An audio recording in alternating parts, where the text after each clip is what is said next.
ഈ ഇവിടുത്തെ പറ്റി ഈ ഒരു മാതാവിനെ പറ്റിയും കാര്യങ്ങളൊക്കെ ഞാൻ ആദ്യമായിട്ട് ഞാൻ കേൾക്കുന്നത് തുറന്ന് പറയുകയാണെന്നുണ്ടെങ്കിൽ ഫോണിൽ ആൾക്കാർ വീഡിയോ കളിയാക്കിയിട്ടുണ്ട്. അപ്പം ഈ ഫോണിൽ ഞാനിത് ആദ്യമായിട്ട് കണ്ട് അപ്പം ഞാനും ഇത് കണ്ട് ചിരിക്കും. എന്നിട്ട് ഞാനിങ്ങനെ ആലോചിക്കും, എന്നാലും അങ്ങനെ വരുമോ, രണ്ട് മനസ്സായിട്ട് ഞാൻ നിൽക്കും. അത് കഴിഞ്ഞിട്ട് ഞാൻ താമസിച്ചുകൊണ്ടിരുന്നത് എറണാകുളത്ത് കാക്കനാട്, ഞാൻ ഇൻഫോ പാർക്കിലാണ് ജോലി ചെയ്തുകൊണ്ടിരുന്നത്. അപ്പോൾ അവിടെ വെച്ചിട്ട് ഞാനൊരു 5-6 കൊല്ലമായിട്ട് അവിടെ തന്നെ. അപ്പോൾ ഞാനവിടെ ഒരു PG താമസിക്കുന്ന ഒരു ആൻറ്റിയുടെ കൂടെ. ആ ഒരു PG എൻ്റെ റൂമിൽ വേറൊരു ചേച്ചി ഉണ്ടായിരുന്നു, ഒരു ആലപ്പുഴക്കാരി ഒരു ചേച്ചി ഉണ്ടായിരുന്നു. അപ്പോൾ ആ ചേച്ചി ഞാൻ ഒരു ദിവസം നോക്കുമ്പോൾ ഞാൻ രാവിലെ ഡ്യൂട്ടിക്ക് പോയി വൈകിട്ട് വന്നപ്പോൾ ഈ ചേച്ചിയുടെ കയ്യിൽ ഇവിടുത്തെ ഉടമ്പടിയും ഇവിടുത്തെ പുസ്തകങ്ങളും കാര്യങ്ങളൊക്കെ ഇരിക്കുന്നത്. അന്നേരം ഞാൻ ചേച്ചിയോട് ചോദിച്ചു, ചേച്ചി ഇത് എന്നത്? അപ്പോൾ ഞാൻ ഓടിപ്പോയി എടുക്കാനായിട്ടാണ് ചെന്നത്. എടുക്കാൻ ചെന്നപ്പോൾ ചേച്ചി എന്നോട് പറഞ്ഞു, മോനെ അതിൽ നീ തൊടല്ലേ, അത് ഇങ്ങനെയാണ് സംഭവം. അപ്പോൾ ഞാൻ ചോദിച്ചു അത് എന്നാ സംഭവം എന്താണെന്ന് ചോദിച്ചു. അപ്പോൾ ചേച്ചി എന്നോട് ഇങ്ങനെ ഒരു സ്ഥലമുണ്ട്. അപ്പോൾ ഞാൻ പറഞ്ഞു ഞാൻ ട്രോളിൽ കാണാറുണ്ട്. അപ്പോൾ ചേച്ചി എന്നോട് പറഞ്ഞു ട്രോളിലല്ല, അതിൽ വിശ്വസിക്കുന്ന ഒരുപാട് പേരുണ്ടെന്ന് പറഞ്ഞു. അപ്പോൾ അന്ന് ഞാൻ ഈ പുസ്തകമൊക്കെ ആദ്യമായിട്ട് കാണുന്നത്. ഞാൻ അത് അവിടെ വിട്ട് കഴിഞ്ഞേച്ച് പിന്നെ എൻ്റെ അമ്മ അതുപോലെ എൻ്റെ ആൻറ്റി ഇവരൊക്കെ എനിക്ക് നമ്മുടെ യൂട്യൂബിലെ വീഡിയോസ് കാര്യങ്ങളൊക്കെ വാട്സപ്പിൻ്റെ ഗ്രൂപ്പുകളിലും അല്ലാണ്ടൊക്കെ എനിക്ക് അയച്ചു തന്നിട്ട് എൻ്റെ അമ്മ അയച്ചു തന്നിട്ട് എന്നോട് പറയും നീ ഇത് കാണേ എന്ന് പറയും. കാരണം ഞാൻ പ്രാർത്ഥിക്കുന്ന സമയത്ത് എന്നാണെന്നറിയത്തില്ല, എനിക്ക് പണ്ട് തൊട്ടേ ഞാൻ പ്രാർത്ഥിക്കുന്ന സമയത്ത് എനിക്ക് മുന്നേ കൂട്ടി കാര്യങ്ങൾ ഇങ്ങനെ ഇപ്പം ഒരാൾക്കും എന്തെങ്കിലും ഒന്ന് സംഭവിക്കാൻ പോകുകയാണെന്നുണ്ടെങ്കിൽ ഒരു 3-4 ദിവസം മുമ്പ് തൊട്ട് ഈ വ്യക്തിനെ തന്നെ എനിക്ക് പ്രാർത്ഥിക്കുമ്പോഴും ഞാൻ വെറുതെ ഇരിക്കുമ്പോഴും എന്തെങ്കിലും ചെയ്തുകൊണ്ടിരിക്കുമ്പോഴും ഒക്കെ എനിക്കിങ്ങനെ കാണിച്ചു തരും. അപ്പോൾ ഞാൻ ഇത് പരീക്ഷിച്ചിട്ടുള്ള വ്യക്തിയാണ്. ഇത് എന്നതാണ്, കാരണം മരിച്ചു പോകും, അവർക്ക് എന്തെങ്കിലും വലിയ ആപത്തുകൾ ആ സമയത്ത് വരുന്നത്. അന്ന് ഞാൻ പേടിച്ച് അരണ്ടിട്ട് ഞാൻ അമ്മയോട് പറയാം, അമ്മേ ഇങ്ങനെ. അപ്പം എൻ്റെ അമ്മ പറഞ്ഞു നിന്നെ പ്രാർത്ഥിപ്പിക്കാനാ ദൈവം അത് കാണിക്കുന്നത്, നീ പ്രാർത്ഥിക്കണം എന്ന് പറഞ്ഞു. ഞാൻ പ്രാർത്ഥിക്കത്തില്ല, ഞാൻ വീണ്ടും ദൈവത്തെ പരീക്ഷിച്ചു. ഇതെന്താ എനിക്ക് മാത്രം ഇങ്ങനെ ദൈവമാണെന്ന് ഞാൻ വിശ്വസിക്കുന്നില്ല, ഞാൻ ഇത് പിശാചിൻ്റെ ഏതാണ്ട് കളിയാണെന്ന് പറഞ്ഞ് ഞാൻ ഇങ്ങനെ വെച്ചുകൊണ്ടിരുന്നു. അങ്ങനെ ഇരിക്കുക ഇതുപോലെ അമ്മ എനിക്ക് അയച്ചു തന്നെ എന്നോട് പറഞ്ഞു നീ ഇത് കാണേ, ഒരുപാട് അത്ഭുതങ്ങളുണ്ട്, ഒരുപാട് പേരുടെ അത്ഭുത സാക്ഷ്യങ്ങളുണ്ടെന്ന് പറഞ്ഞ് എൻ്റെ അമ്മ എനിക്ക് അയച്ചു തന്നു. അയച്ചത് അപ്പോൾ ഞാനിത് കാണാറുണ്ട്, വെറുതെ സമയം കിട്ടുമ്പോൾ ചുമ്മാ കിടന്ന് കാണും വിടും, അത്രേ ഉള്ളൂ. അങ്ങനെ ഇരിക്കെ ഒരു ദിവസം ഞാനിതുപോലെ ഞങ്ങൾക്ക് എറണാകുളത്തുനിന്ന് പോയി, എനിക്ക് വർക്ക് ഫ്രം ഹോം ആയിട്ട് ഞാൻ വീട്ടിലായ സമയത്ത് ഇതുപോലെ ഞാൻ പ്രാർത്ഥിക്കൊണ്ടിരിക്കുമ്പോഴൊക്കെ എനിക്ക് ഇതെൻ്റെ അനിയനാണ്, സ്റ്റാലിൻ എൻ്റെ അനിയനാണ്. അപ്പം ഞാൻ ഇവൻ അന്ന് ഇവിടെ ഇല്ല, ഇവൻ അബുദാബിയിലാണ്, അവൻ അബുദാബിയിൽ ഓയിൽ കമ്പനിയിൽ ജോലിയാണ്. അപ്പോൾ ഇവൻ്റെ മുഖം എനിക്ക് ഇങ്ങനെ വരുന്നു. ഇങ്ങനെ വരുന്ന സമയത്ത് ഞാൻ അമ്മയോടും പറയുന്നുണ്ട്, അമ്മേ എന്നതോ ഇവൻ്റെ കാര്യം ഇതുപോലെ വരുന്നുണ്ട്, എന്നാണെന്നറിയത്തില്ല, കാര്യം എന്നാണെന്നറിയത്തില്ല. അത് കഴിഞ്ഞ് 2 ദിവസം കഴിഞ്ഞപ്പോൾ അമ്മ ഇതുപോലെ എന്നോട് പറഞ്ഞു, മപ്പിന്ന് എന്നെ വിളിക്കുന്നത്, മപ്പി ഇതുപോലെ ഉണ്ണിക്ക് വയ്യ, ഇവനെ വീട്ടിൽ വിളിക്കുന്ന ഉണ്ണിന്ന്, ഉണ്ണിക്ക് ഇതുപോലെ എന്നാണ്ട് വയ്യാന്ന്. അവിടെ എൻ്റെ കസിൻസൊക്കെ ഇവൻ്റെ കൂടെ, ഞങ്ങൾ കസിൻസ് എല്ലാവരും ഒരു കമ്പനിയിലായിട്ട് എല്ലാവരും അടുത്തടുത്ത് തന്നെയാണ്. അപ്പോൾ ഇതുപോലെ പറഞ്ഞു ഉണ്ണിക്ക് എന്നാണ്ട് പ്രശ്നമാണ്, വയ്യാന്ന് ഇങ്ങനെ പറയുന്നുണ്ട്, അവൻ്റെ കൈക്കും കാലിനും പ്രശ്നമാണെന്ന് പറഞ്ഞു. അപ്പം ഞാനാണെങ്കിൽ ഇവനെ വീഡിയോ കോൾ ചെയ്യുന്ന സമയത്തൊക്കെ ഇവന് പ്രശ്നമുണ്ടെന്ന് ഇവൻ അറിയാം. പക്ഷേ ഇത് നമ്മളെ കാണിച്ചാൽ നമുക്ക് വിഷമാവുമെന്ന് വിചാരിച്ച് വീഡിയോ കോൾ ചെയ്യുമ്പോൾ ഇവൻ ഇങ്ങനെ ഫോൺ ചരിച്ച് വെക്കത്തേ ഉള്ളൂ, നേരെ വെക്കത്തില്ല. ഇവൻ നമ്മളോട് പറഞ്ഞില്ല. അപ്പോൾ എൻ്റെ അച്ചാച്ചൻ അവിടെ ചെന്നിട്ട് അച്ചാച്ചൻ ഇതുപോലെ പറഞ്ഞു പ്രശ്നമുണ്ട്, അവനിങ്ങനെ പ്രശ്നമുണ്ട്. അപ്പോൾ അമ്മ ഇതുപോലെ പറഞ്ഞു മോനെ എത്രയും പെട്ടെന്ന് ആശുപത്രി പോകാൻ ഇവനെ വിളിച്ച് ഇവൻ ആശുപത്രി പോകത്തില്ല. അന്നേച്ച് അച്ചാച്ചൻ നിർബന്ധിച്ച് ഇവനെ കൊണ്ട് ആശുപത്രി പോയപ്പോൾ അപ്പോൾ സ്കാൻ ചെയ്തു. അബുദാബിയിൽ വെച്ച് നമ്മൾ അറിയുന്നത് ഇവനാണെന്നുണ്ടെങ്കിൽ തലയ്ക്കകത്തിൽ ട്യൂമറാണെന്ന് പറഞ്ഞു. അവിടുത്തെ ഡോക്ടർ പറഞ്ഞു തലയ്ക്കകത്ത് ട്യൂമർ, ഇപ്പോൾ തന്നെ ഇത് ഓപ്പറേഷൻ ചെയ്യണമെന്ന് പറഞ്ഞു. അപ്പം അവിടെ ആരും നോക്കാനില്ല, എല്ലാവരും ഡ്യൂട്ടി ഉണ്ട്. അച്ചാച്ചന്മാരൊക്കെ ആണെങ്കിലും അവർക്ക് ഡ്യൂട്ടിക്ക് പോകേണ്ട കാര്യമുണ്ട്, ഇവനെ നോക്കാം. എങ്കിൽ പോലും നമ്മൾ നോക്കുന്നതിൻ്റെ അത്രയും വരത്തില്ല. ഞങ്ങൾ എന്തോ ചെയ്തു, ഇത് കേട്ടപ്പം വല്ലാണ്ടായിപ്പോയി, എന്നാ ചെയ്യണമെന്ന് അറിയാൻ പാടില്ല. എന്നുവെച്ചാൽ നമുക്കൊരു ധൈര്യം ഉണ്ടായിരുന്നു, നമ്മൾക്ക് ചികിത്സിക്കാമല്ലോ എന്നുള്ളൊരു രീതിക്ക് നമ്മൾ എന്ത് ചെയ്തു, ഇവനെ അവിടെ നിന്ന് എക്സിറ്റ് ചെയ്തിട്ട് ഇങ്ങോട്ട് കൊണ്ടുവരാനായിട്ട് ശ്രമിച്ചു. എക്സിറ്റ് ചെയ്യാനായിട്ടുള്ള പ്രൊസീജിയറിന് വേണ്ടിയിട്ട് നമ്മൾ ഒരാഴ്ചയോളം പിന്നെയും താമസിച്ചു. അപ്പോൾ ആ ഡോക്ടർ പറഞ്ഞു ഇത് താമസിക്കാൻ പാടില്ല എന്ന് പറഞ്ഞു. എന്നിട്ട് ഞങ്ങൾ ഇവനെ ഒരാഴ്ചയ്ക്ക് ശേഷം ഇവനെ നാട്ടിൽ കൊണ്ടുവന്ന സമയത്ത് അതായത് ഇവൻ അസുഖമാകുന്ന സമയത്ത് അമ്മ ഇതുപോലെ വീട്ടിലാകെപ്പാടെ ഭയങ്കര വിഷമമാണ്. കാരണം എന്നെക്കാളും 5-6 വയസ്സിന് ഇളയത് ഇവൻ കുഞ്ഞാണ്. അപ്പം ഞങ്ങൾക്ക് ആകെ വിഷമമായിപ്പോൾ എന്നാ ചെയ്യുമെന്ന് അറിയത്തില്ല. ചികിത്സിക്കാം, നമ്മളെ കൂടെ ചികിത്സിക്കാം, പിന്നെ ദൈവം വിടുവിക്കണമല്ലോ. അപ്പം ഞാനിങ്ങനെ അതിനേക്ക് മുന്നോട്ട് എനിക്ക് മാതാവിൻ്റെ ഒരു സാന്നിധ്യം, ഞാനിങ്ങനെ രാത്രിയിൽ എൻ്റെ മുറിക്കകത്ത് ഞാൻ ഒറ്റയ്ക്ക് കൊന്ത ചൊല്ലുന്ന സമയത്ത് ഞാനിങ്ങനെ കേട്ടിട്ടുണ്ട്, മാതാവ് വരുമ്പോൾ മുല്ലപ്പൂവിൻ്റെ മണമാണെന്ന് ഞാൻ കേട്ടിട്ടുണ്ട്. അപ്പം ഞാനിങ്ങനെ കൊന്ത ചൊല്ലി ഇരിക്കുന്ന സമയത്ത് ഭയങ്കര മുല്ലപ്പൂവിൻ്റെ മണം, ഭയങ്കര മണം. അപ്പം ഞാനിതുപോലെ രാവിലെ എണീറ്റിട്ട് അമ്മയോടും ഒക്കെ ഞാനിതുപോലെ പറഞ്ഞു, ഇതുപോലെ അമ്മയെ ഞാൻ മാതാവ് വന്നെന്ന് തോന്നുന്നു, ഭയങ്കര മുല്ലപ്പൂവിൻ്റെ മണമായിരുന്നു എന്നൊക്കെ ഞാൻ പറഞ്ഞു. ഇവനെ എയർപോർട്ടിൽ നിന്ന് കൊണ്ടുവരാൻ പോകുന്നതിൻ്റെ 3 ദിവസം മുമ്പ്, അതായത് 6 മാസത്തേക്ക് മുന്നെയാണ് ഞാൻ ഇവിടെ ഉടമ്പടി എടുത്തത്. അപ്പോൾ 3 ദിവസം മുമ്പ് ഞങ്ങൾ പോയപ്പോൾ ഞാൻ കാണുന്നത് ഇവിടുന്ന് പോയ എൻ്റെ അനിയനല്ല തിരിച്ചു വന്നിരിക്കുന്നത്. ഇവിടുന്ന് കൈക്കോ കാലിനോ കണ്ണിനോ ചെവിക്കോ ഒരു പ്രശ്നമില്ലാതെ ഒരു 21 വയസ്സുള്ള ഒരു കുഞ്ഞ് ഇവിടുന്ന് ദുബായി പോയതുപോലെയല്ല, അബുദാബി പോയതുപോലെയല്ല അവൻ തിരിച്ചു വരുന്നത്. ഞാൻ കാണുന്നത് എൻ്റെ അനിയൻ വന്നപ്പോൾ അവൻ്റെ ഈ ഒരു സൈഡ് ഇങ്ങേ സൈഡ് കോടിപ്പോയി, മുഖം ഒരു സൈഡിലേക്ക് കോടിപ്പോയി. അവന് ഈ കണ്ണിന് കാഴ്ചയില്ല, ഈ ചെവി കേൾക്കത്തില്ല, ഇവന് ഈ കൈ അനക്കത്തില്ല, ഈ കാലനക്കത്തില്ല, അവൻ മുടന്തി വരുന്നത്. അപ്പം എയർപോർട്ടിൽ നിന്ന് ഇവൻ വരുന്ന കാഴ്ചയെന്ന് പറഞ്ഞു കഴിഞ്ഞാൽ നമുക്ക് സഹിക്കാൻ പറ്റത്തില്ല. ഞാനുണ്ട്, എൻ്റെ അപ്പനുണ്ട്, അമ്മയുണ്ട്. ഞാനപ്പം കരയാണ്ട് നിൽക്കും, അപ്പനും അമ്മയും കരഞ്ഞു പോയി, ഞാനും കൂടെ കരഞ്ഞ് ഞാൻ പിടിച്ച് നിൽക്കും. എന്നിട്ട് ഞാൻ മനസ്സിൽ ഞാൻ അമ്മ മാതാവിനെ വിളിച്ചു, എനിക്ക് ധൈര്യം തരണേ എന്ന്. എന്നിട്ട് ഇവൻ വന്ന് വണ്ടിയിൽ കയറി നമ്മളവിടെ നിന്ന് ഒരു പ്രൈവറ്റ് ഹോസ്പിറ്റലിൽ ട്രിവാൻഡ്രത്ത് ഇവൻ വന്ന് ഇറങ്ങുന്നത്. ഒരു ഹോസ്പിറ്റലിൽ കൊണ്ടുപോയി അവിടുത്തെ ഡോക്ടർ ചെക്ക് ചെയ്തിട്ട് പറഞ്ഞു ഇവന് സ്ട്രോക്ക് വന്നതാണെന്ന് പറഞ്ഞു, മൈനർ സ്ട്രോക്ക് എന്തോ വന്നതാണെന്ന് ആൾ ചെക്ക് ചെയ്തിട്ട് പറഞ്ഞു. അപ്പോൾ എല്ലാവരും നമ്മളിവൻ അസുഖമാണെന്ന് കസിൻസിനോട് എല്ലാവരോടും പറഞ്ഞപ്പോൾ എല്ലാവരും പറഞ്ഞു തിരുവനന്തപുരത്ത് ശ്രീചിത്ര എന്നൊരു ഹോസ്പിറ്റലുണ്ട്, ന്യൂറോയ്ക്ക് ഏറ്റവും ബെസ്റ്റ് ഹോസ്പിറ്റലാണെന്ന് പറഞ്ഞു. അപ്പം അവിടെ റെഫറൻസ് ഉണ്ടെങ്കിൽ കേട്ടതുള്ളൂ. നമ്മൾ ഈ പ്രൈവറ്റ് ഹോസ്പിറ്റലിൽ പോയപ്പം ഡോക്ടർ നോക്കിയിട്ട് പറഞ്ഞു ഇവന് സ്ട്രോക്ക് വന്നതാണെന്ന് പറഞ്ഞു. അപ്പം ഞങ്ങൾ പറഞ്ഞു ഡോക്ടറെ ഞങ്ങൾക്ക് ആ ഒരു ഹോസ്പിറ്റലിലേക്ക് റെഫറൽ ചെയ്ത് തരാൻ പറഞ്ഞു. അപ്പോൾ രാവിലെ 5 മണിയായി. 5 മണി കഴിഞ്ഞ് ഇവൻ വന്നപ്പം എന്നുവെച്ച് ഡോക്ടർ റെഫറൽ തന്നേച്ച് ഞങ്ങൾ എന്ത് ചെയ്തു, ഇവനെയും കൊണ്ട് ശ്രീചിത്ര ഹോസ്പിറ്റലിൽ ചെന്ന സമയത്ത് ഡോക്ടേഴ്സ് ചെക്ക് ചെയ്തു. രാവിലെ പോകാൻ ഞങ്ങൾ പാതിരാത്രി 11:30 കഴിഞ്ഞു അവിടെ നിന്ന് ഇറങ്ങാൻ. ചെക്ക് ചെയ്ത് എടുത്ത് കഴിഞ്ഞപ്പോഴാണ് നമ്മൾ അറിയുന്നത് ഞാനൊക്കെ എൻ്റെ ജീവിതത്തിൽ പോലും കേൾക്കാത്ത ഒരു അസുഖം, ക്യാവർനോമ എന്ന് പറഞ്ഞിട്ടൊരു അസുഖം. അതെന്താണെന്ന് ഞങ്ങൾക്ക് അറിയത്തില്ല. അപ്പം ഞങ്ങളിതുപോലെ ഡോക്ടറോട് ഞാൻ കയറിയിട്ട് ചോദിച്ചു, ഡോക്ടർ ഇതെന്തോ സംഭവം, എന്താ ഇത്, എങ്ങനെയാണ് ഇതെന്ത് പറ്റി, ഇവൻ എങ്ങനെ ഇത് വന്നു, ഇതെന്തോ സംഭവം എന്നാന്ന് പറയാൻ പറഞ്ഞു. അപ്പോൾ ഡോക്ടർ എന്നോട് പറഞ്ഞു, മോളെ ഇത് കുഞ്ഞുങ്ങൾക്ക് ചെറുപ്പത്തിൽ വരുന്ന ഒരു അസുഖമാണ്, തലച്ചോറ് തൊട്ടിട്ട് തലയ്ക്കകത്തിൽ വരുന്ന ഒരു അസുഖമാണ്. അതായത് തലയ്ക്കകത്തിൽ നമ്മുടെ ഈ കുമ്പിള പോലെ, അതായത് മുന്തിരി കൊലകൾ പോലെ ഇങ്ങനെ ബ്ലഡ് അല്ലെങ്കിൽ വെള്ളം ഇങ്ങനെ ക്ലോട്ട് ചെയ്യും ഞരമ്പിനകത്ത്. അപ്പോൾ ഇവൻ അത് വന്നത് മെയിൻ സ്ഥലത്താണ്, നമ്മുടെ തലയ്ക്കകം തൊട്ട് കാല് വരെ പോകുന്ന ഒരു മെയിൻ ഞരമ്പുണ്ട്.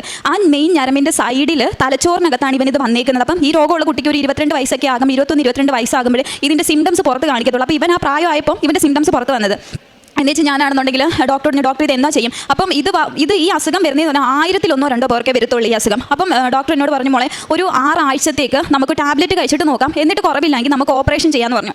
ശരിയെന്ന് പറഞ്ഞു. എന്നിട്ട് ഞാൻ എന്ത് ചെയ്തു, അവനെ മെഡിസിനൊക്കെ മേടിച്ച് വെച്ച് ഞങ്ങൾ വീട്ടിലോട്ട് പോന്നു കഴിഞ്ഞേച്ച് ഒരിടത്ത് മാത്രം റെഫറൽ വേണ്ട, വേറെ എവിടത്തേലും ഒന്നും കൂടെ കാണിക്കാമെന്ന് പറഞ്ഞിട്ട് ഞങ്ങൾ എന്ത് ചെയ്തു, വേറെ അറിയപ്പെടുന്ന ഒരു ഹോസ്പിറ്റൽ പത്തനംതിട്ടയിൽ നമ്മൾ കൊണ്ടുപോയപ്പോൾ അവിടുത്തെ ഡോക്ടർ ഇവൻ എൻ്റെ അടുത്തിരിക്കുക, അമ്മ അപ്പുറത്തിരിക്കുക.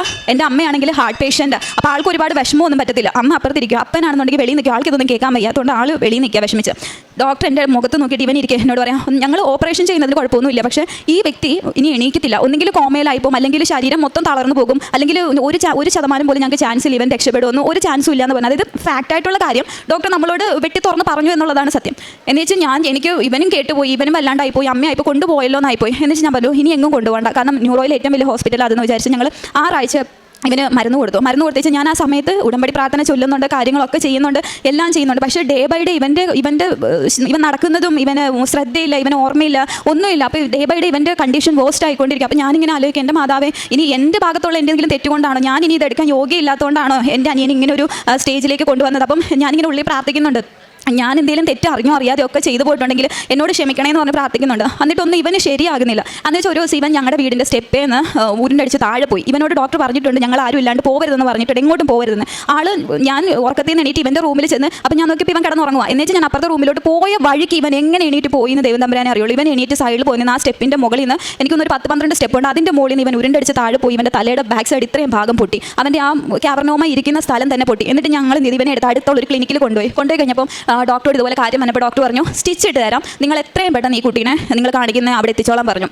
ഞങ്ങൾ എന്ത് ചെയ്തു, ഇവനെ കൊണ്ടുവന്നിട്ട് ആ വഴിക്ക് വന്ന് വീട്ടിലോട്ട് കയറി, ആ വഴിക്ക് വന്നപ്പോൾ പോകുന്ന വഴിക്കെല്ലാം ഞാൻ മാതാവിനോട് നമ്മുടെ പ്രാർത്ഥന ചൊല്ലിക്കൊണ്ടിരിക്കുക, ജപമാല ചൊല്ലിക്കൊണ്ടിരിക്കുക, എന്നാ ചെയ്യണമെന്ന് ഒരു പിടുത്തമില്ലല്ലോ. അവിടെ ചെന്ന് ഡോക്ടറെ കണ്ട സമയത്ത് ഡോക്ടർ പറഞ്ഞു, ഈ ആളുടെ ബ്രെയിനിൽ ഫ്ലൂയിഡ് ലീക്കായി പോയിട്ടുണ്ട്, അപ്പോൾ തന്നെ ഒരു മൈനർ സർജറി ചെയ്യണമെന്ന് പറഞ്ഞു. എന്ന് വെച്ചാൽ ഇവന് ഈ ഇങ്ങേ സൈഡിൽ ഇവൻ്റെ ഇവിടെ പാടുണ്ട്, ഇവിടെ മൈനർ സർജറി ചെയ്തപ്പോഴത്തേക്കിന് ആൾ ഞാൻ നോക്കിയപ്പോൾ കുഴപ്പമില്ല. അപ്പോൾ എനിക്ക് പിന്നെ ഒരു വിശ്വാസം, അയ്യോ മാതാവ് സഹായിച്ചല്ലോ എന്നുള്ളൊരു വിശ്വാസമായി.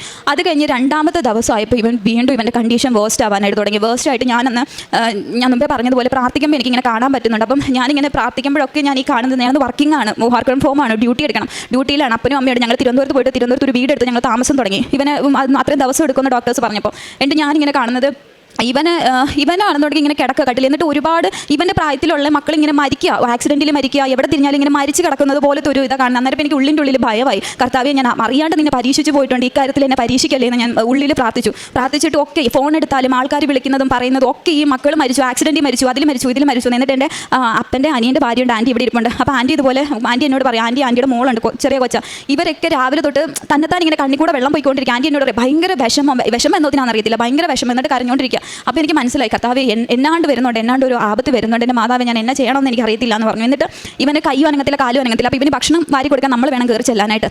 അപ്പോൾ ഞങ്ങൾ ഓരോ സമയത്ത് രാവിലെ അമ്മ പോയ, ഉച്ചയ്ക്ക് ഞാൻ വൈകുന്നേരം ആകുമ്പോൾ അപ്പൻ പോകും. അപ്പോൾ അന്ന് എനിക്ക് ഒരുപാട് ഡ്യൂട്ടി ഉള്ളതുകൊണ്ട് എനിക്ക് അന്നത്തെ ദിവസം ഇവൻ്റെ അടുത്ത് പോകാൻ പറ്റിയില്ല. അപ്പോൾ അന്ന് വൈകുന്നേരം അമ്മയാണ് 3 സമയത്തും പോയി. അപ്പോൾ അമ്മ ഇതുപോലെ പറയുന്നുണ്ട്, എടി അവന് ഒന്നുമില്ല, അവനൊന്നും ആക്റ്റീവ് അല്ല, അവനൊന്നും അനങ്ങുന്നില്ല, ഒന്നും പറയുന്നില്ല, എടുക്കുന്നില്ല, ഒരു ചലനം ഇല്ല എന്ന്. അവന് കുഴപ്പമില്ല, അവൻ മെഡിസിൻ്റെ ആയിരിക്കും, ഉറങ്ങുവാന്ന് വിചാരിച്ചു. എന്നിട്ട് അന്ന് വൈകുന്നേരം രാത്രിയിൽ ഭക്ഷണം കൊടുക്കാനായിട്ട് എന്നെ ഐസിയുവിൽ ഇവനെ കാണാനായിട്ട് കയറി ചെന്നു. അമ്മയാണ് പോയത്. അമ്മേനെ ഞാൻ കേട്ടുവിട്ടു. അപ്പോൾ തന്നെ എൻ്റെ ഡ്യൂട്ടി കഴിഞ്ഞ് അമ്മ കയറി പോയിക്കോ, ഞാൻ കുളിയൊക്കെ കഴിഞ്ഞിട്ട് വരാമെന്ന് പറഞ്ഞിട്ട് അമ്മേനെ ഞാൻ കേട്ടുവിട്ടു. അമ്മ അവിടെ ചെന്ന സമയത്ത് ഇവൻ ഒരു മരിച്ചു കിടക്കുന്ന ഒരു ഡെഡ് ബോഡി എങ്ങനെ കിടക്കണേ അതുപോലെ ഇവൻ കിടക്കുക. അമ്മ വിളിച്ചിട്ടും എടുത്തിട്ടും ഒന്നും അനക്കവും കാര്യങ്ങളും ഒന്നുമില്ല. അപ്പോൾ അമ്മ ഇതുപോലെ അവിടെ നിന്ന് പേടിച്ചരണ്ട് എന്നെ വിളിച്ചിട്ട് പറഞ്ഞു, മപ്പി മോൻ അനക്കമില്ലടി, അവനോ ഒന്നുമേ അനങ്ങുന്നില്ല, ഒരു ചലനമില്ല. അതുവരെ എന്തെങ്കിലുമൊക്കെ പറയുന്ന ഒരു കുഞ്ഞ്, എൻ്റെ വീഡിയോ സഹിതമുണ്ട്, ഞാൻ കാണിക്കാം നിങ്ങളെ. ഒരു അനക്കമില്ല, ചലനമില്ല. എന്നിട്ട് ഇവൻ്റെ നഖത്തിൻ്റെ ഈ സൈഡിൽ ഇതെല്ലാം നോക്കി. എന്നിട്ട് ഒരു നേഴ്സ് ചേച്ചി വന്നേച്ച് ഇവൻ്റെ കണ്ണിങ്ങനെ പൊളിച്ച് നോക്കി എന്ന് പറഞ്ഞു. ഒരു ഡോക്ടർ ഇങ്ങനെ കണ്ണ് പൊളിച്ച് നോക്കിയേച്ച് കണ്ണ് അതേപോലെ അവർ അടച്ചു വെച്ചിട്ട് അമ്മയോട് പറഞ്ഞു, അമ്മ ഇറങ്ങിക്കോ എന്ന് പറഞ്ഞു. അമ്മ ഇറങ്ങിക്കോ, എന്നിട്ട് വേറെ ആരെങ്കിലും വിളിക്കാൻ പറഞ്ഞു. കാരണം അമ്മയ്ക്ക് സങ്കടം. ഞാൻ ഓൾറെഡി ഡോക്ടേഴ്സിൻ്റെ കാരണം ഇത്രയും ദിവസമായപ്പോൾ നമ്മൾ കൂട്ടായിട്ട് ഞാൻ ഡോക്ടറോട് പറഞ്ഞിട്ടുണ്ട്, അമ്മയോട് പറയില്ല അമ്മയ്ക്ക് ഹാർട്ടിന് പ്രശ്നമുണ്ടെന്ന്. എന്ന് വെച്ചാൽ അമ്മ ഇറങ്ങിയിട്ട് എന്നെ വിളിക്കുന്നത്. ഞാൻ കയറി ചെല്ലുന്ന സമയത്ത് ഞാൻ കാണുന്നത് ICU-നകത്തു നിന്ന് എൻ്റെ അനിയനെ ഒരു വെള്ള പൊതപ്പിച്ചിട്ട് അവൻ്റെ മുഖം കൂടെ കവർ ചെയ്യാനായിട്ട് ഇവിടം വരെ വെള്ള പൊതപ്പിച്ച് ഇവൻ്റെ ഡോക്ടേഴ്സ്. ഞാൻ ഇതിന്ന് ലിഫ്റ്റിൽ നിന്ന് ഇറങ്ങി കാണുന്നത് ഇവനെ ആ കിടക്കുന്ന സാധനത്തിൽ വെള്ള പൊതപ്പിച്ച് പുറത്തോട്ട് കൊണ്ടുവന്ന രൂപവും ഞാൻ കാണുന്നത്. എന്ന് വെച്ചാൽ ഞാനാണെന്നുണ്ടെങ്കിൽ അടുത്ത് ചെന്നപ്പോൾ ഡോക്ടേഴ്സൊക്കെ മാറി നിൽക്കുക. കാരണം കഴിഞ്ഞു എന്നുള്ള രീതിക്ക് ഡോക്ടേഴ്സൊക്കെ മാറി നിൽക്കുക. എന്നിട്ട് ഞാൻ അടുത്ത് ചെന്നിട്ട് ഇവനെ വിളിച്ചു, ഉണ്ണീന്ന് വിളിച്ചു. ഒരു ചലനവും ഇല്ല, ഒരു അനക്കും ഇല്ല, ഒന്നുമില്ല, ഒന്ന് അനങ്ങുന്ന പോലും ഇല്ല അവന്. എന്നുവെച്ചാൽ ഇവനെ ഞാൻ ചെല്ലപ്പേര് വിളിക്കും, ഇവനെ ഞാൻ സുന്ദരി എന്നായിരുന്നു വിളിക്കുന്നത്. എന്നുവെച്ചാൽ ഞാൻ ഇവൻ്റെ അടുത്ത് ഞാൻ പ്രാർത്ഥിക്കുമല്ല, മനസ്സിൽ പ്രാർത്ഥന വരുന്നില്ല. എൻ്റെ മാതാവ് ഈ ഒരു രൂപം മാത്രമേ ഉള്ളൂ എൻ്റെ മനസ്സിൽ, വേറെ ഒന്നുമില്ല. എന്നിട്ട് ഞാൻ ചെന്ന് തോളയിൽ ഇവനിങ്ങനെ കിടക്കുക. ഞാൻ തോളയിൽ ഇങ്ങനെ പിടിച്ചിട്ട് ഞാൻ ചെവിയുടെ അടുത്ത് ചെന്നിട്ട് പറഞ്ഞു, എടി സുന്ദരി ഒന്ന് കണ്ണ് തുറക്കടി എന്ന് പറഞ്ഞു. ഇത്രയും ഞാൻ പറഞ്ഞോളൂ. ഞാൻ പറയുകയും ഇവൻ്റെ കൺപീലിയാണെങ്കിൽ കൺപീൽ വെട്ടി ഇവൻ്റെ ഇതാ സൈഡിൽ നിന്ന് ഡോക്ടർ കണ്ടു. ഡോക്ടർ ഓടി വന്നിച്ച് പറഞ്ഞു, വിളിക്ക് ഇനിയും വിളിക്കുന്നു പറഞ്ഞു. ഞാൻ ചെന്നിട്ട് വിളിച്ചു ഇവനെ. പിന്നെ ഞാൻ ആ പേര് വിളിക്കുമ്പോഴത്തേന് ഇങ്ങനെ മൂളെന്ന് പറയാൻ പറ്റില്ല, അടുത്ത് നമ്മൾ നിന്നാൽ മാത്രമേ കേൾക്കത്തുള്ളൂ. ഇവൻ മൂളി. അപ്പം തന്നെ ഇവനെയും കൊണ്ട് നേരെ ഞാൻ കാണുന്നതെന്ന് പറഞ്ഞു കഴിഞ്ഞാൽ സിനിമയിലൊക്കെ ഞാൻ കണ്ടിട്ടുള്ളൂ. ഇവൻ ഈ ജീവൻ പിടിച്ച് നിൽക്കാനായിട്ട് ഒരു സാധനം വെച്ച് ഇങ്ങനെ തേച്ച് നെഞ്ചത്തുനിന്ന് ഇങ്ങനെ വലിച്ചെടുക്കുക ഇവൻ ഒന്ന് അനങ്ങാൻ വേണ്ടിയിട്ട്. എന്നിട്ട് ഇവനെയും കൊണ്ട് നേരെ അവർ വെന്റിലേറ്ററിലേക്ക് പോയ സമയത്ത് ഞാൻ ഡോക്ടറോട് ചോദിച്ചു, ഡോക്ടറെ എന്താ പറ്റിയെന്ന് ചോദിച്ചു. പറഞ്ഞു. അപ്പോൾ ഡോക്ടർ ഒന്നും പറഞ്ഞില്ല, കുഴപ്പമൊന്നുമില്ല, പോയ ആളാണ്. ഡോക്ടർ എന്നോട് ഇങ്ങനെ പറഞ്ഞ്, പോയ ആളാണ്, ആളെ ദൈവം തിരിച്ചു തന്നു നിങ്ങൾ വിചാരിച്ചാൽ മതി എന്ന് പറഞ്ഞു. എന്നിട്ട് കുറേ നേരം ഞാൻ അവിടെ ഇരുന്നു. ഞാൻ ഇരുന്ന് കഴിഞ്ഞപ്പോൾ ഞാൻ ഈ സംഭവം ഒന്നും ഞാൻ അമ്മയോടും അച്ഛനോടും പറഞ്ഞില്ല. എന്നിട്ട് ഞാൻ എന്നിട്ട് അവിടെ NICU-ൽ കൊണ്ടുപോയി ഇവനെ. ICU-ന്ന് നേരെ NICU-ൽ കൊണ്ടുപോയിട്ട് എൻ്റെ അടുത്ത് ഡോക്ടർ വന്നിട്ട് പറഞ്ഞു, മോള് പോയിക്കോളൂ, എന്തെങ്കിലും ആവശ്യം ഉണ്ടെങ്കിൽ ഞങ്ങൾ വിളിച്ചോളാന്ന് പറഞ്ഞു. ഞാൻ ഇറങ്ങി താഴെ വന്നു. എനിക്ക് എൻ്റെ അമ്മയോട് പറയാൻ പറ്റത്തില്ല, എൻ്റെ അമ്മ ഹാർട്ട് പേഷ്യൻ്റാണ്, എനിക്കൊന്നും പറയാൻ പറ്റത്തില്ല. അപ്പനോട് പറയാൻ പറ്റത്തില്ല, ആൾക്ക് സഹനശേഷിയില്ല, ആൾ വീണ് പോകും. ഞാൻ എൻ്റെ മനസ്സിൽ മുറുകി പിടിച്ചു. ഞാൻ എൻ്റെ മാതാവിനോട് ഞാൻ പറഞ്ഞു, എനിക്ക് എന്നെ സഹായിക്കണം, ഇത് മാത്രമല്ല, പ്രാർത്ഥനയെന്ന് പറയാൻ പറ്റത്തില്ല, എന്നെ സഹായിക്കണമെന്ന് മാത്രം ഞാൻ മാതാവിനോട് മനസ്സിൽ ഇങ്ങനെ പറഞ്ഞതിന് ശേഷം ഞാൻ ഇറങ്ങിപ്പോയി. അന്നത്തെ ദിവസം ഉറക്കമില്ല. പിറ്റേ ദിവസം രാവിലെ ഞാൻ എണീറ്റിട്ട് നേരെ ഞാൻ കയറി പോകുന്നത് NICU ചെന്നപ്പം ഇവൻ്റെ ഡോക്ടേഴ്സ് ഒക്കെ ഉണ്ട്. ഇവനെ നോക്കിയത് 12-13 പേരുടെ ഒരു ടീമാണ് നോക്കുന്നത് ഇവനെ. എന്നിട്ട് ഞാൻ അതിലൊരു മെയിൻ ഡോക്ടർ ഒരാളുണ്ട്, ഒന്നെല്ലാം ഹെഡ് ഒരാളുണ്ട്, അതിൻ്റെ തൊട്ട് താഴെയുള്ള ഒരു ഡോക്ടറുണ്ട്. ആ ഡോക്ടറോട് ഞാൻ ചോദിച്ചു, ഡോക്ടറെ ഇനി എന്താ ചെയ്യുന്നത്, അടുത്ത് എന്താ ചെയ്യാൻ പറ്റണേ? അപ്പോൾ ഡോക്ടർ എന്നോട് പറഞ്ഞു, മോളെ ഒന്നും ഞങ്ങൾക്ക് ചെയ്യാൻ പറ്റത്തില്ല. എൻ്റെ മുഖത്ത് നോക്കി പറഞ്ഞു, ഒന്നും ഞങ്ങൾക്ക് ചെയ്യാൻ പറ്റില്ല. 3 തവണ ഇവൻ്റെ തലയിലെ ഞരമ്പ് പൊട്ടി. ഒരിക്കലും അത്രയും ഞരമ്പ് പൊട്ടുന്ന ഒരാൾ ജീവിച്ചിരിക്കില്ല. 3 തവണ ഇവൻ്റെ തലയിലെ ഞരമ്പ് പൊട്ടി. ഞങ്ങൾക്ക് ഒന്നും ചെയ്യാൻ പറ്റില്ല. ആളെൻ്റെ അടുത്ത് റിസ്ക് ഫാക്ടർ ഒക്കെ പറഞ്ഞു, ഇവൻ കോമ സ്റ്റേജിലേക്ക് പോകാം, ഇവന് കാർഡിയക് അറസ്റ്റ് വരാം, ഇവനെ നമുക്ക് തിരിച്ചു കിട്ടില്ല, 1% പോലും ഞങ്ങൾക്ക് പ്രതീക്ഷയില്ല. ഇപ്പം ഇങ്ങനത്തെ ഒരു സ്റ്റേജിലാണെന്നുണ്ടെങ്കിൽ ഇവനെ വെന്റിലേറ്ററിൽ ഇട്ടെങ്കിലും നിങ്ങൾക്ക് കുറച്ച് നാൾ ഇവനെ കാണാമെന്ന് പറഞ്ഞു. അപ്പം ഞാൻ പറഞ്ഞു, ഒന്നും ചെയ്യാൻ പറ്റില്ല. അപ്പോൾ ഇല്ല മോളെ, ഞങ്ങൾക്ക് ഒന്നും ചെയ്യാൻ പറ്റില്ല എന്ന് പറഞ്ഞു. എന്നിട്ട് ഞാൻ 4ാമത്തെ നിലയിൽ, ആ ഹോസ്പിറ്റലിൻ്റെ 4ാമത്തെ നിലയിലാണ് ഞാൻ നിൽക്കുന്നത് NICU-ൽ. അവിടെ നിന്ന് നോക്കുമ്പോൾ ഒറ്റ പാളിയുള്ള ഒരു ജനൽ മാത്രമേ ഉള്ളൂ, ഒരു മനുഷ്യനില്ല. ഇത് പറഞ്ഞിട്ട് ആൾ ICU-ൻ്റെ ഉള്ളിലേക്ക് ഡോർ അടിച്ചിട്ട് കയറിപ്പോയി. ഒരു മനുഷ്യനില്ല സഹായിക്കാൻ.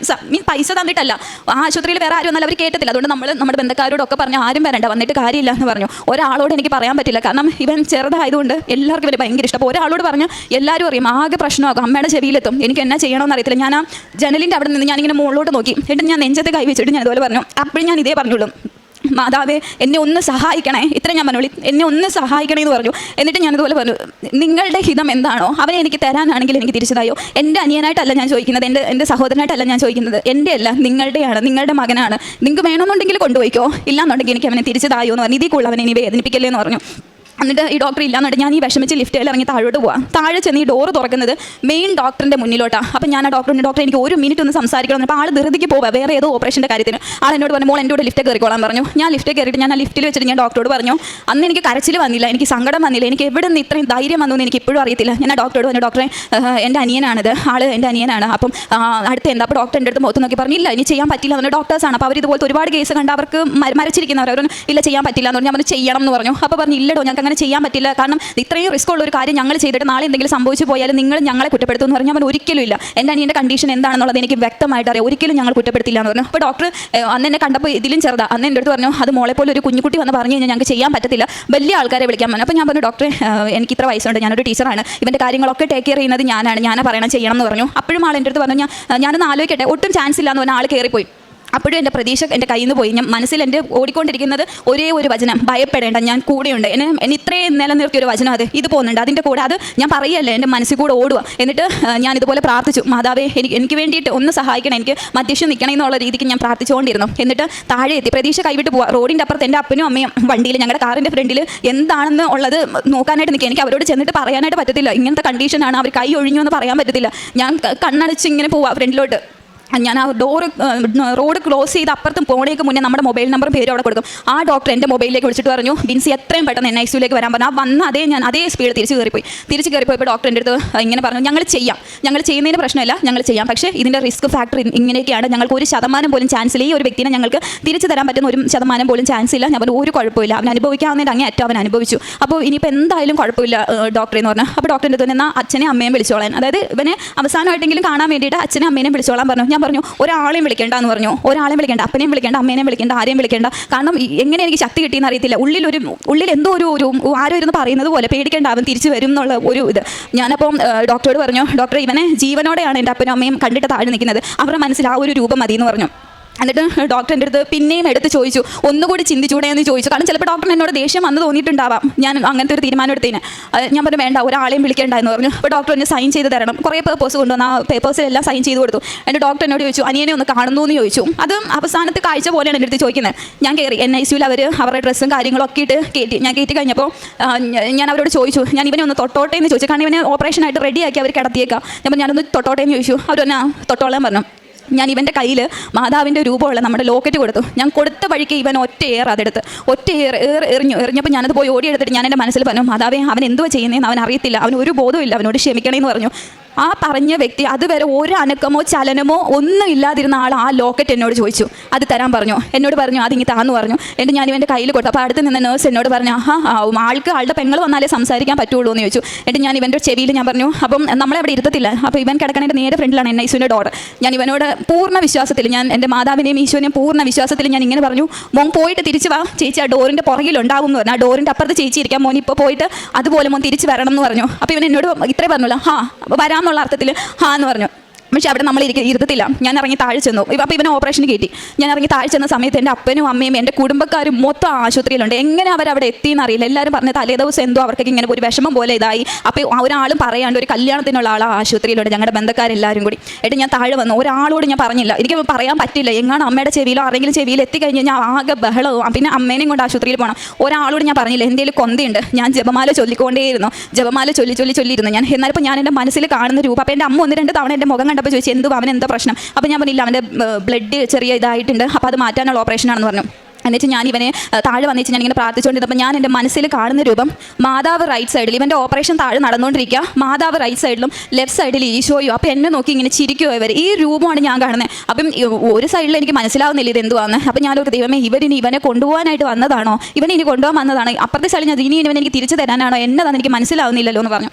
എന്നുവെച്ചാൽ അത് കഴിഞ്ഞിട്ട് രാവിലെ 8:45 ഇവൻ്റെ ഓപ്പറേഷൻ കയറ്റി. വൈകുന്നേരം 3:45 ആ ഡോക്ടർ എൻ്റെ മൊബൈലിൽ വിളിച്ചു. എൻ്റെ മൊബൈലിൽ വിളിച്ചിട്ട് അവൻ്റെ ബിൻസി കയറി വരാൻ പറഞ്ഞു. ജീവനില്ലാത്തൊരു ശവം പോലെ ഞാൻ കയറി പോകുന്നത്. കാരണം ഈ ഡോക്ടർ ഇനി എന്തോ പറയുന്നതെന്ന് എനിക്കറിയത്തില്ല. അത് വന്ന് എൻ്റെ വീട്ടുകാരോട് പറയണം. എങ്ങാണ് ഇവൻ എന്തെങ്കിലും സംഭവിച്ചു പോയി കഴിഞ്ഞാൽ എന്നോടെല്ലാം ചോദിക്കും എന്തുകൊണ്ട് പറഞ്ഞില്ല എന്നുള്ളത്. ഇതൊക്കെ മനസ്സിൽ പോകുന്നുണ്ട്. എങ്കിലും ഉള്ളിൻ്റെ ഉള്ളിൽ നീ ഭയപ്പെടേണ്ട, ഞാൻ നിൻ്റെ കൂടെ ഉണ്ടെന്നുള്ള വചനം എൻ്റെ തലയിൽ മുഴങ്ങിക്കൊണ്ടിരുന്നു. ഞാൻ മോളിൽ ചെന്ന സമയത്ത് ആദ്യം ഈ ഡോക്ടർ ആ ഓപ്പറേഷൻ കഴിഞ്ഞിട്ടുള്ള ആളുടെ ഒരു ഡ്രസ്സിലാണ് ആൾ NICU, തല പകുതി ഉടലും മാത്രമേ ഉള്ളൂ വെളിയിൽ, ബാക്കി NICUവിനകത്താണ്. ആളെന്നോട് ഇതുപോലെ ചോദിച്ചു, ചിരിച്ചുകൊണ്ടാണ് നിൽക്കുന്നത്. അത് കണ്ടപ്പോൾ എനിക്ക് ജീവൻ വീണു. അപ്പോൾ എനിക്ക് മനസ്സിലായി, ദൈവമേ വലിയ കുഴപ്പമില്ല. എന്നുവെച്ചാൽ ഞാനാണെന്നുണ്ടെങ്കിൽ ഡോക്ടർ ഞാൻ ചെന്ന വഴിക്ക് എൻ്റെ തോളിൽ ഇങ്ങനെ തട്ടിയേച്ച് എന്നോട് പറഞ്ഞു, താൻ എടുത്തൊരു ഡിസിഷൻ നല്ലൊരു ഡിസിഷൻ ആയിരുന്നു, കാരണം ഞങ്ങൾ പോലും ഭയപ്പെട്ടു പോയി എന്ന് പറഞ്ഞു. അവിടെ സത്യമായിട്ട് എന്താ ഡോക്ടർ എന്നോട് ഇന്നേ വരെ എനിക്ക് തോന്നുന്ന ഹോസ്പിറ്റലിൻ്റെ ചരിത്രത്തിൽ ഓപ്പറേഷൻ കഴിഞ്ഞ ഒരാളെ കാണാനായിട്ട് കയറ്റിയിട്ടില്ല. എൻ്റെ അടുത്ത് ചോദിച്ചു, കാണുന്നു അനിയനെ ഒന്ന് കാണുമെന്ന് ചോദിച്ചു. ഞാൻ എനിക്കൊന്ന് കണ്ടാൽ കൊള്ളാം എന്ന് പറഞ്ഞു. നിർബന്ധം പിടിച്ചില്ല, ഞാൻ എനിക്കൊന്ന് കണ്ടാൽ കൊള്ളാം എന്ന് പറഞ്ഞു. അപ്പോൾ ഇവരെ സാനിറ്റൈസറും വേറെ കുറേ സാധനങ്ങളും ഡ്രസ്സും ഒക്കെ ഇട്ട് ഞാൻ കയറിയിട്ട് ഞാൻ കാണുന്ന രൂപം വെന്റിലേറ്ററിലാണ് എൻ്റെ അനിയൻ. വെന്റിലേറ്ററിൽ കിടക്കുന്ന എൻ്റെ അനിയൻ്റെ ഇവൻ്റെ ഈ സൈഡ് ഇത്രയും സൈഡാണ് ഇവർ ഓപ്പൺ ചെയ്തേക്കുന്നത്. ഇവിടെയാണ് സാധനം ഇരിക്കുന്നത്. അപ്പോൾ ഇവൻ്റെ ബ്രെയിൻ ഇവിടുന്ന് ഇങ്ങനെ ഓപ്പൺ ചെയ്യാൻ പറ്റുന്നത് ഭയങ്കര റിസ്ക് ആയതുകൊണ്ട് അവർ ഇത്രയും സൈഡാണ് ഇവരിങ്ങനെ ഓപ്പറേഷൻ ചെയ്തേക്കുന്നത്.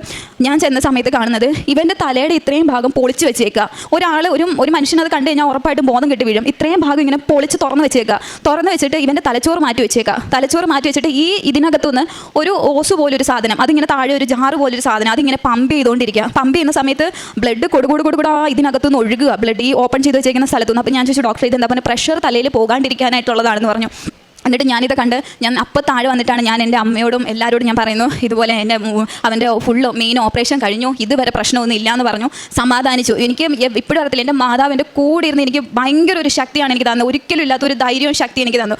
അപ്പോൾ അങ്ങനെ സമാധാനിച്ച് ഞാൻ ഇരിക്കുക. ഞാൻ മാതാവിനോട് നന്ദിയൊക്കെ പറഞ്ഞു. അപ്പോഴും എവിടെയോ എൻ്റെ മനസ്സിൽ എന്തോ ഒരു കരട് കിടക്കുന്ന പോലെ എനിക്ക് മൊത്തത്തിലൊരു സമാധാനം കിട്ടുന്നില്ല. അപ്പോൾ ഡോക്ടർ എന്നോട് പറഞ്ഞു പിറ്റേ ദിവസം, അതായത് ഇവൻ്റെ ഓപ്പറേഷൻ കഴിഞ്ഞിട്ട് പിറ്റേ ദിവസം ഡോക്ടറിനെ വിളിച്ച് സംസാരിച്ചിട്ട് പറഞ്ഞു ആളിപ്പോഴും വെന്റിലേറ്ററിലാണ്, കാരണം ഇവന് കാർഡിയക് അറസ്റ്റ് വരാനായിട്ട് ചാൻസ് ഉണ്ട്, അല്ലാന്നുണ്ടെങ്കിൽ ആൾ കോമയിലേക്ക് പോകാൻ ചാൻസ് ഉണ്ട്, അതല്ലെങ്കിൽ ഇവൻ്റെ തലയിൽ ഇൻഫെക്ഷൻ വരാൻ ചാൻസ് ഉണ്ടെന്ന് പറഞ്ഞു. ഇത് മൂന്നാണ് അവർ പറഞ്ഞ ചാൻസ്.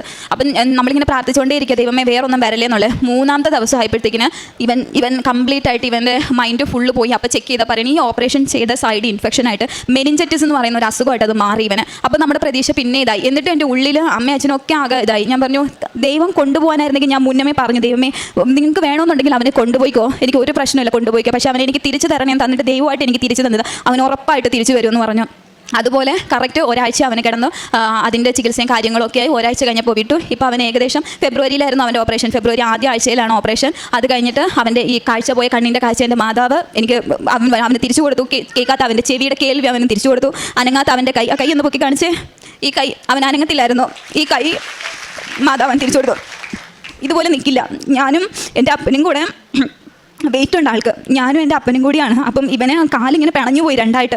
നമുക്ക് ഇവനൊന്ന് ബാത്റൂമിൽ കൊണ്ടുപോകാനോ എന്തെങ്കിലും ഒരു ആവശ്യത്തിന് കൊണ്ടുപോകണോ എന്നൊക്കെ ഞങ്ങൾ ഇങ്ങനെ പിടിക്കാം, ഞാനൊരു സൈഡിൽ പിടിക്കും, അപ്പനൊരു സൈഡിൽ പിടിക്കും. ആ ഒരു അവസ്ഥയിൽ നിന്നൊക്കെ എൻ്റെ ദൈവം ഇത്രത്തോളം അവന് വിടുതൽ കൊടുത്തു. ആത്മാർത്ഥമായിട്ട് പ്രാർത്ഥിച്ചു കഴിഞ്ഞാൽ ഉറപ്പായിട്ടും, ഒരിക്കലും ഞാൻ പ്രതീക്ഷിച്ചതല്ല എൻ്റെ അനിയനെ ഇങ്ങനെ കിട്ടുമെന്ന്. ഞാൻ നിങ്ങളൊരു വീഡിയോ കാണിച്ചു തരാം, അത് കണ്ടാൽ നിങ്ങൾക്ക് വ്യക്തമായിട്ട് മനസ്സിലാവും. ഇതായിരുന്നു എൻ്റെ അനിയൻ്റെ അവസ്ഥ.